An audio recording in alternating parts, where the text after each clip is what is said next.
صلی اللہ علیہ وسلم کے تعلق سے آتا ہے کہ آپ گھٹنوں کے بل بیٹھتے، گھٹنوں کو موڑ کر نیچے، یا پھر آپ جب کبھی بیٹھتے تو ایک گھٹنے کو اوپر کرتے سیدھے پیر کے، مطلب ایک مڑا ہوا ہوتا اور ایک سیدھا کر لیتے اور کھاتے، جس سے پیٹ پہ لگتا ہو پیر آ کر. سمجھ لینا میں کیسا بتانا چاہ رہا ہوں. گھٹنوں کے بل بیٹھتے یا پھر ایسا بیٹھتے کہ ایک پیر کھڑا ہوتا اور ایک کو گھٹنے کے بل نیچے کر دیتے.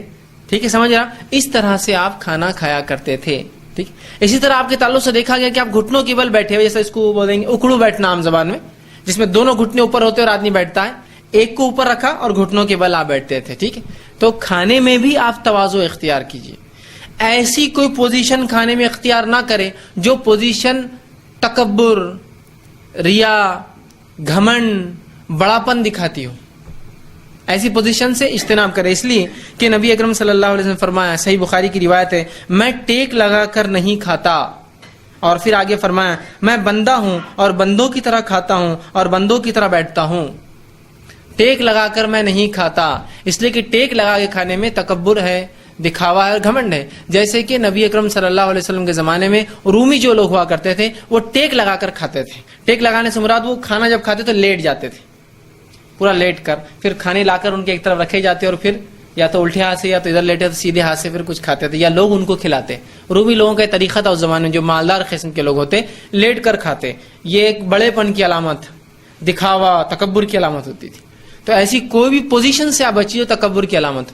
ٹھیک ہے، سمپل. چیئر پہ بیٹھنا میں حرام نہیں کہہ رہا ہوں آپ کو، میں اس کے علاوہ کوئی طریقہ اختیار کرنا حرام نہیں کہہ رہا ہوں، لیکن میں یہ کہنا چاہ رہا ہوں سنت یہ ہے کہ ایسا طریقہ اختیار کیجیے جو تکبر اور دکھاوے سے ہٹ کر ہو.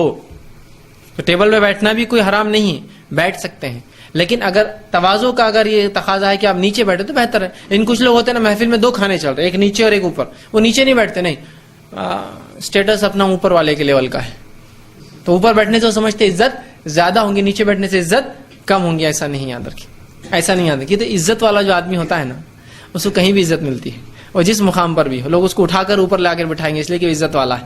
اور آپ سمجھیں گے اوپر بیٹھنے سے عزت ملتی ہے تو کوئی لوگ ہنسی اٹھاتے بولتے ذرا بھائی صاحب سرک جائیے وہ آ رہے ہیں، ہے نا، تو آپ بے عزت ہو جاتے ہیں. تو عزت اللہ کے ہاتھ میں، ذلت اللہ. تو آپ کے اوپر بیٹھنے سے عزت اور نیچے بیٹھنے سے گھٹتی اور بڑھتی نہیں ہے، یاد رکھیے، نہیں یاد رکھیے. ورنہ ہوتا ہے نا آج عزت کے کیا کچھ تقاضے ہمارے پاس نہیں ہے ہی نہیں ہے بھائی تقاضے. اس لیے کہ اگر میں آپ سے کہوں کہ یہ لونا ہے، چلائیں گے کیا آپ؟ پاگل ہو گئے، میں لونا چلاؤں گا؟ میری عزت یہ لونا. موٹر سائیکل کم از کم میری ریسپیکٹ ہے، اور وہ بھی 125 cc کے اوپر کی ہونا. لونا میں تھوڑی چلا سکتا، اس لیے کہ ہم سمجھتے ہیں تو اس میں چھوٹا ہو جاؤں گا نا. سائیکل چلا رہا ہوں گا، سائیکل تو اسٹائل رہے گا نا، صحت کے لیے چلا رہا ہوں، اس میں مسئلہ نہیں آئے گا. لیکن لونا نہیں چلا سکتا ہوں، سیکنڈ ہینڈ گاڑی نہیں چلا سکتا ہوں، پرانی گاڑی نہیں چلا